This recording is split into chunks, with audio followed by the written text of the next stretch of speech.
Avec Rémi, on parle d'une maladie très rare qu'on n'a pas encore clarifiée complètement. Il s'agit sûrement d'une maladie génétique.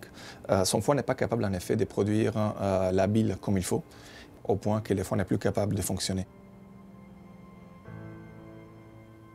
C'était le cauchemar. On ne voulait pas qu'il souffre trop. Puis finalement, c'est ma femme qui est volontaire pour lui donner son foie, une partie de son foie.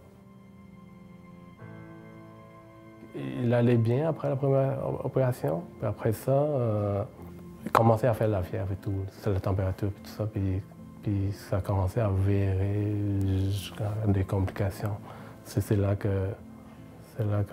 qu'on a pensé que tout peut arriver, en fait, c'est ça. La greffe hépatique a été un succès énorme de la médecine, mais ça apporte des conséquences à long terme, dans le sens que les patients sont obligés de recevoir un traitement pour éviter que leur corps puisse rejeter l'organe transplanté. Donc Rémi va recevoir des médicaments pendant toute sa vie. Les buts spécifiques de la recherche qu'on fait au laboratoire, c'est d'éviter la greffe. C'est clair que c'est le but ultime. En effet, ce qu'on fait au laboratoire, c'est de partir d'une toute petite quantité de sang du patient et d'obtenir les cellules souches à partir de ces sangs. Et avec des conditions particulières, on arrive à recréer des petits foies. Et ces petits foies semblent avoir toutes les fonctions d'un foie humain normal. C'est quoi l'avantage? L'avantage, c'est qu'on peut d'un côté essayer les nouveaux traitements, étudier les maladies, comme dans le cas de Rémi.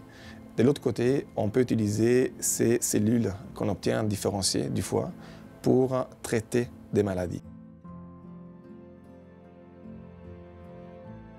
Rémi, il a dû passer par la greffe.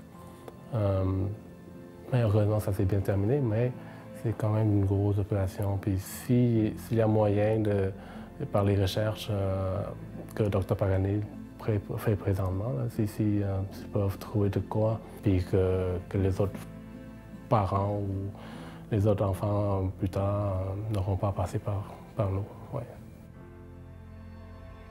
On est devenu dépendant des financements privés. Donc on a besoin vraiment d'investir dans la recherche et des gens qui puissent donner pour financer ça, surtout qu'on s'approche au bout. Donc on est presque là.